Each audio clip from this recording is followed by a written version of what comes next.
В эфире Якутия-24. Главные события уходящего дня. В студии работает Андрей Погорелов. Здравствуйте. Смотрите сегодня в программе.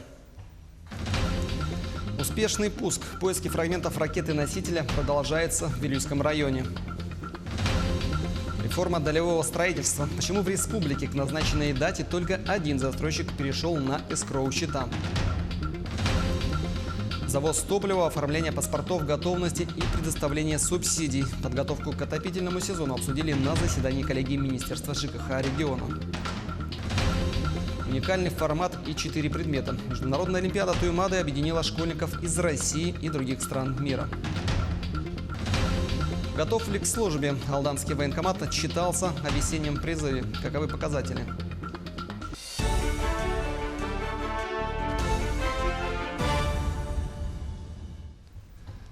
Поиски фрагментов ракеты-носителя в Вилюйском районе продолжаются. Из космодрома «Восточный» выполнен успешный пуск «Союза-2-1Б». Полезной нагрузкой стал российский метеорологический спутник «Метеор-М», а также 32 космических аппарата попутной нагрузки. Обнаружены 3 фрагмента, которые принадлежат второй ступени ракеты-носителя. Сегодня доставили в ангар фрагмент хвостового оперения. Взяты пробы с места обнаружения для экологического мониторинга. Ведутся аэрофотосъемки с беспилотных воздушных судов. Поиски частей продолжаются.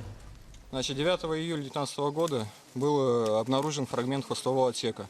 Под фрагментом и рядом были отобраны пробы для экологического мониторинга. Были сняты показатели дозиметра, показатели в норме. В данный момент в районе работает группа беспилотных воздушных средств. Они ведут аэрофотосъемку. Работы будут продолжаться более 10 дней. По результатам работ будет произведен дальнейший поиск и вывоз. Среди первых и пока единственный в республике только один застройщик, который перешел на эскроу-счета. Об этом сегодня на брифинге заявила руководитель управления Госстройжилнадзора Якутии Наталья Чусовская. Напомним, с 1 июля этого года все российские застройщики, привлекающие средства граждан, обязаны перейти с долевого строительства на эскроу-счета. Тему продолжит Анастасия Кобызева. 73 объекта сейчас строят 40 застройщиков по всей Якутии. Общая площадь почти 900 тысяч квадратных метров. 60 из них попадают под критерии, которые позволяют строить по старым правилам, то есть без перехода на эскроу-счета.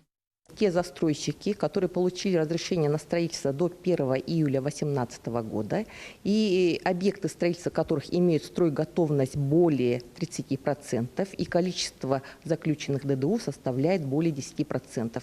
Эти объекты могут, по этим объектам застройщики могут работать по старым правилам. Получается, что остальные 13 объектов должны быть построены по новым правилам, то есть перейти на проектное финансирование с открытием счетов эскроу.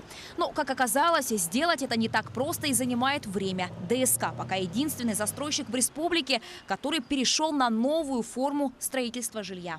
Мы занимались, аккредитовались и получили открыли проектное финансирование в Сбербанке.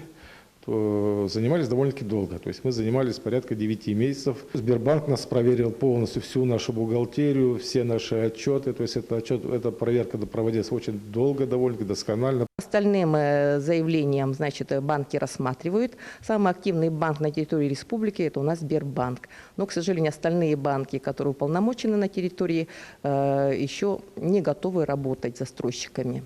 В случае, если застройщик получит отказ от банка на проектное финансирование, то эти объекты попадут в число проблемных. Тогда застройщик будет вынужден расторгнуть договоры долевого участия и передать земельный участок другому застройщику.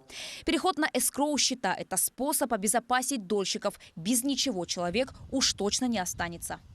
В случае форс-мажорных обстоятельств, например, банкротства застройщика либо кредитной организации, то дольщик получает страховку. На сегодняшний день максимальная сумма страхования 10 миллионов рублей.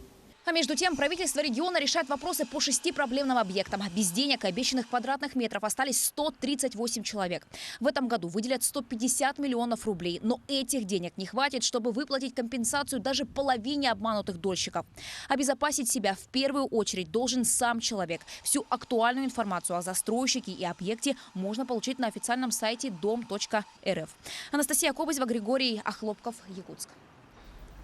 Завоз топлива, оформление паспортов готовности и предоставление субсидий. Вот далеко не полный перечень задач и проблем, которые предстоит решить в ближайшее время коммунальщикам и главам муниципальных образований.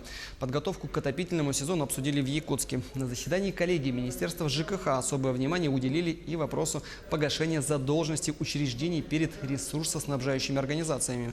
Органам местного самоуправления предстоит подготовить 1000 котельных, 3500 километров тепловых, а также 1500 километров водопроводных сетей. На эти цели предприятиям коммунального комплекса и энергетики республики в этом году планируется выделить 34 миллиарда рублей.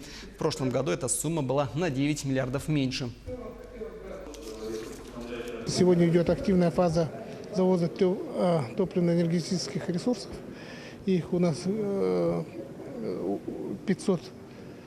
почти 550 тысяч тонн. И сегодня отгружено более 200. Мы считаем, это где-то около 40%. И, конечно же, один из показателей того, что как подготовились муниципальные образования к отопительному сезону, это получение паспортов готовности. И если в прошлом году паспортов готовности получили из 45 25 субъектов, то в этом году, конечно, хотелось бы эту картину, этот показатель улучшить. Уникальный формат – математика, физика, химия и информатика. Международная олимпиада Туймады встречает школьников из регионов России, Румынии, Казахстана, Сингапура, Ирана и Таджикистана. Многие страны принимают победителей этой олимпиады без вступительных экзаменов в свои ведущие вузы. По словам министра образования и науки Якутии, такой элемент работы с одаренными детьми является брендом системы образования республики. К слову, многие победители этой олимпиады стали кандидатами и докторами наук. Я выбрал физику, так как по всему миру есть талантливые люди, студенты, с которыми можно соревноваться, и поэтому я хочу здесь завести много друзей. В будущем хочу стать инженером или профессором физики в университете. Мой преподаватель сказал, что есть такая хорошая олимпиада в Якутске, и очень много готовился к ней для участия. В Якутске перекроют часть улиц вплоть до конца этого года. Связано это с капитальным ремонтом покрытия. Список дорог вы видите на своих экранах. Напомним, в этом году по федеральной программе безопасные и качественные автомобильные дороги будут отремонтированы улицы и новые объекты дорожной инфраструктуры Якутска протяженностью 25 километров. Общий объем расходов на дорожное строительство в этом году составит 1,5 миллиарда рублей. А между тем уже на дорогах столицы стало больше двойных сплошных линий. Теперь с прилегающих территорий на 4-полосную дорогу можно выехать только на правую сторону. Какова реакция автолюбителей и насколько эффективно это решение, узнавал Руслан Варламов. С прошлого года многие автомобилисты жалуются на сложности при выездах и въездах из-за двойных сплошных, нанесенных на дороге. Людям приходится объезжать целые кварталы, чтобы подъехать к своему дому, или нарушать ПДД, поворачивая через сплошную линию. Я считаю, что это, наоборот, усложняет движение. Сейчас надо объезжать до светофора и до квартала объезжать целый. Сложно, мне кажется. Для нашего города удобнее, чтобы были прерывистые. Некоторые места вообще не нужны. Неудобно поворачивать это через всю улицу надо проехать. Слишком много, все же сплошную закатали. Где-то нужно, наверное, но не так, как здесь, беспредел какой-то. Возле дома не могу повернуть, например. Придется до перекрестки ехать, потом поворачивать. Да не сплошные вообще не надо в нашем городе. И так маленький город, и вообще тут объезжаем, чтобы туда-сюда не ездить. Наоборот, создаются какие-то ситуации там непонятные, да? Мне кажется, слишком много сплошных. Одним из проблемных участков дорожного движения с разметкой двойной сплошной находится именно здесь. Отсюда водители, направляющие со стороны Крестьянского рынка в сторону республиканской больницы, вынуждены повернуть направо, проехать до ближайшего перекрестка и только потом развернуться. Как объясняют городские службы, разметки нанесены по предписанию ГИБДД, и мера с двойными сплошными линиями принята в целях повышения безопасности. С 2017 года в Якутске произошло 146 ДТП по причине пересечения 2 и более полос движения при выезде и въезде с прилегающих территорий, в результате которых различные травмы получили 32 человека, в том числе 5 детей. Всего в 2018 году у нас в городе было зарегистрировано 12 мест концентрации ДТП. Местом концентрации ДТП считается то место, в котором произошло 3 и более дорожно-транспортных происшествий за отчетный год, за календарный год. Однако для удобства распределения транспортных потоков мэрия Якутска приняла решение о пересмотре двойных сплошных на прерывистые по некоторым участкам дорог. Социально значимые экстренные службы будут перерисованы в дорожной разметке 1.7, то есть будут прерывистые. Данный список будет утвержден также с согласованием контрольных органов. Но это не означает то, что во всем городе, где у нас двойная сплошная, будут прерывистые. Мы будем смотреть по количеству дорожно-транспортных происшествий на данном участке. По словам специалистов, эффективность и обоснованность новых разметок должна быть проверена временем. Статистика пока фиксирует сокращение количества дорожно-транспортных происшествий. Руслан Варламов, Григорий Хлопков, Джулстан Накентьев, Якутск. Сейчас небольшой блок рекламы. Смотрите далее на телеканале Якутия-24. Готов ли к службе? Алданский военкомат отчитался о весеннем призыве. Каковы показатели? В здоровом теле здоровый дух. Работники компании «Алроса» приняли участие в эстафете «Алмазный забег». Сколько спортсменов разом вышли на дистанцию? Якутия-24 и главные итоги этого дня. Более 140 частных домов в Якутске останутся без газа. Временное отключение связано с подготовкой к отопительному сезону. Работы на участке Вилюйского тракта до второй дамбы Хатынурякского шоссе завтра будут вести с 9 часов утра до 8 часов вечера. В целях обеспечения безопасности специалисты Сахатранснефтегаз рекомендуют всем потребителям указанных районов отключить газовое оборудование. Фасадные и электротехнические работы, замена кровли и многое другое. Так благоустраивается Ленск. Работы ведутся не только на дорогах и тротуарах. В отдельных жилых домах города производится капитальный ремонт, предусматривающий замену многих элементов конструкции устаревших зданий. Репортаж Сергея Евсюкова. Не всем домам в городе выпал счастливый жребий получить второе рождение. Лишь некоторые, расположенные на центральных улицах, вошли в программу переустройства. В Ленске продолжается капитальный ремонт домов по улице Аюнского и Дзержинского. Виды работ следующие. Ремонт фасада, крыши, теплоснабжения, водоснабжения и других элементов домоустройства. Сроки окончания работ – осень нынешнего года. К этому времени строители должны выполнить весь объем намеченных работ, а он немалый. Внутренний ремонт предполагает замену всех металлоконструкций, тепло- и водоснабжения. Внешний – установку новых подъездных навесов, заливку водоотлива и дальнейшую обшивку строения металлическими кассетами. Выполняют ремонт профессиональные строители из Якутска. И у нас сейчас проводятся работы по укреплению Пролетарская 19. Мы ее должны укрепить тяжами, стянуть дом, чтобы он в аварийном состоянии. Так, Орджоникидзе 22. Замена у нас идет, канализация идет. Уже с сегодняшнего дня приступили. И в этом доме у нас электричество заменено. И еще есть 4 адреса. Это Аюнского 19, Дзержинского 9, 11 и 17. На этих объектах также пройдут фасадные ремонты, электротехнические работы, замена кровли и другие. Квартиросъемщикам, конечно, приходится, как говорится, потесниться. Передвигать и убирать имущество, наводить дополнительный порядок. Но они рады такому вторжению в частную жизнь. Очень даже довольны, потому что мы уже туда живем 10 лет, и никто ни разу не менял трубы. Сейчас все нам поменяет трубы, все будет новенькое. Канализационные трубы все пластиковые нам сделали, все То хорошо. есть вы очень довольны и рады этому? Конечно. Все соседи, все довольны. Прекрасно. Сколько лет не делалось, ничего. Это вообще хорошо. Тем более крышу сделали. Средства на переустройство домов использованы из фонда капитального ремонта республики. Около 90 миллионов рублей. Предполагается, что в следующем году в программу войдет более десятка домов в Ленске. Программа будет уточнена. На следующий год будет к концу года представлена. По согласованию с нами ориентировочно 14 домов будет на капитальном ремонте. То есть тех, у кого подошли сроки. В каких именно домах Ленска будет произведен капитальный ремонт, пока нет данных. Известно только, что они должны быть каменными и находиться в центре города. Сергей Евсюков, Денис Семенов, Ленск. Около 50 заявлений уже приняла приемная комиссия в Удачнинском филиале регионального колледжа. Подать документы можно по 3 специальностям: ремонтник горного оборудования, электрослесарь по ремонту и обслуживанию электрооборудования, а также горный рабочий. Какая профессия сегодня стала самой востребованной среди молодежи, узнавала Ирина Балкова. Ремонтник, горный рабочий или электрик. Что больше по душе выпускникам школ? Кто-то еще до сих пор в раздумьях, а кто-то уже сделал свой выбор и подал заявление на обучение в Удачнинский филиал регионального технического колледжа по выбранной специальности. Так, например, на сегодняшний день желающих обучаться на электромонтера по ремонту и обслуживанию электрооборудования уже 30 человек. На электромонтера в любом случае 15 августа у нас пройдет конкурс аттестата в связи с тем, что количество бюджетных мест 25, а желающих больше. В группу попадет топ-25, соответственно, у кого самый наивысший балл.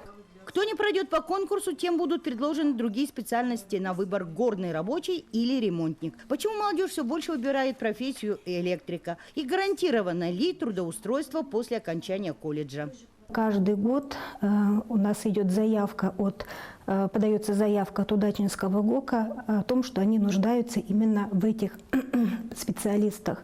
И набор, естественно, востребован, потому что после окончания колледжа, то есть для студентов находятся места для выпускников именно на предприятиях Удачнинского ГОКа, и не только ГОКа, но и вообще компании «Алроса».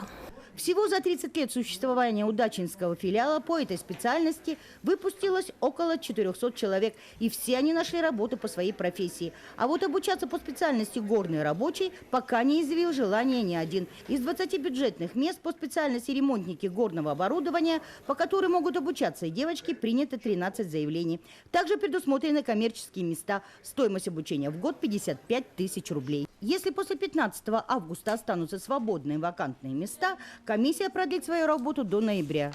Ирина Балкова, Дмитрий Храмкин, телеканал «Алмазный край». Алданский военкомат отчитался о весеннем призыве. К службе в рядах вооруженных сил привлечены 64 человека, которые направлены в различные войска. Растут ли показатели, расскажет Руслан Павлов. С каждым годом растет шкала показателей призыва в вооруженные силы страны. Тому способствует пропаганда службы в армии и меняющиеся отношения общества к ней. Каждый мужчина обязан служить в армии, так как это его долг о родине. Военное дело в школах, юнармия, различные игры и сборы. Все говорит о том, что престиж обязательной военной службы повышается.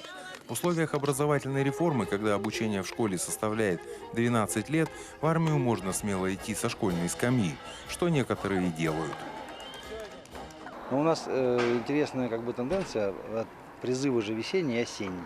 Вот весной у нас однозначно основная масса – это те, кто заканчивает среднеспециальное учебное заведение. А осенью это в том числе и те, кто заканчивает высшее учебное заведение.